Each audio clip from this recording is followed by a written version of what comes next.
बातों में नहीं, अखाड़े में जीतने की मर्दानगी किसी में है तो उसे भेज। রিলিজ হয়ে গেছে রামচরণের বহুল প্রতীক্ষিত সিনেমা পেড্ডির ট্রেলার। আর এই ট্রেলার দেখার পর একটা কথাই মাথায় ঘুরছে, এটা কি রামচরণের ক্যারিয়ারের সবচেয়ে পাওয়ারফুল কামব্যাক হতে যাচ্ছে, নাকি আবারও গেম চেঞ্জারের মতো ডিজাস্টার হবে। এই ট্রেলারে আমরা রামচরণকে তিনটা আলাদা রূপে দেখতে পাই। একদিকে সে ক্রিকেটার, অন্যদিকে দৌড়বিদ রানার এবং কুস্তির পালোয়ান। সবচেয়ে ইন্টারেস্টিং বিষয় হলো এই তিনটা খেলাতেই তাকে অসম্ভব দক্ষ দেখানো হয়েছে। ট্রেলারের অনেক সিন দেখে বোঝা যায় গ্রামের তরুণরা তাকে তার নিজের আইডল মনে করে। পেড্ডি সে শুধু একজন প্লেয়ার না, গ্রামের মানুষের আশা, ভরসা আর সাহস।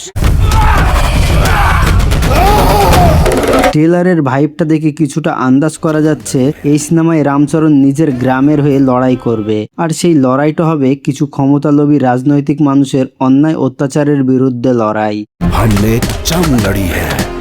তবে ট্রেলারে জাহ্নবী কাপুরের অভিনয়টাও বেশ ভালো লেগেছে, কিন্তু একটা জিনিস অনেক বেশি চোখে পড়েছে। পুরো ট্রেলারে বেশিরভাগ সময় দেখা যায় জাহ্নবী কাপুরের কস্টিউমটা অন্য সবার থেকে অনেক আলাদা। তার আশেপাশের অন্য মেয়েদের কস্টিউম নর্মাল থাকলেও তার কস্টিউমটা নর্মাল থাকে না। আর যদি কোনো জায়গায় তার কস্টিউম নর্মাল থাকেও, তাহলে সে নিজেই তার কস্টিউম চেঞ্জ করে ফেলে।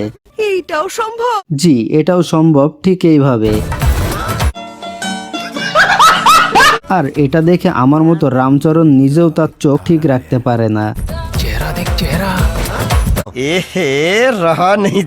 আমরা ট্রেলারে শিবা রাজকুমারকেও দেখতে পাই। যদিও তাকে সাউথ ইন্ডাস্ট্রিতে আগেও অনেক পাওয়ারফুল ক্যারেক্টারে দেখা গেছে, তবু এই ট্রেলারে তার প্রেজেন্স আলাদা করে ভাইব তৈরি করেছে। কিন্তু পার্সোনালি সবচেয়ে বেশি ভালো লাগে যখন বাংলা সিনেমার দুর্দান্ত অভিনেতা রজতাভ দত্তকে দেখতে পাই সাউথ সিনেমার ট্রেলারে। এই প্রথম তাকে বড় একটা তেলুগু সিনেমায় দেখে সত্যিই ভালো লেগেছে। বাংলা সিনেমায় তিনি বহু আইকনিক ভিলেন চরিত্র করেছেন, আর এখানেও তার কয়েক সেকেন্ডের উপস্থিতি বুঝিয়ে দেয় তিনি আসলে কিংবদন্তি অভিনেতাদের একজন। এছাড়াও এই সিনেমায় বলিউডের অ্যাক্টর দিবেন্দুকেও খলনায়ক চরিত্রে দেখা গেছে। সে দেখতে স্মার্ট হলেও তাকে ভিলেন রোলে খুব ভালোভাবেই ম্যাচিং করে। তার অভিনয় দেখলে মনে হয় সে চরিত্রটার ভিতরে ঢুকে গেছে।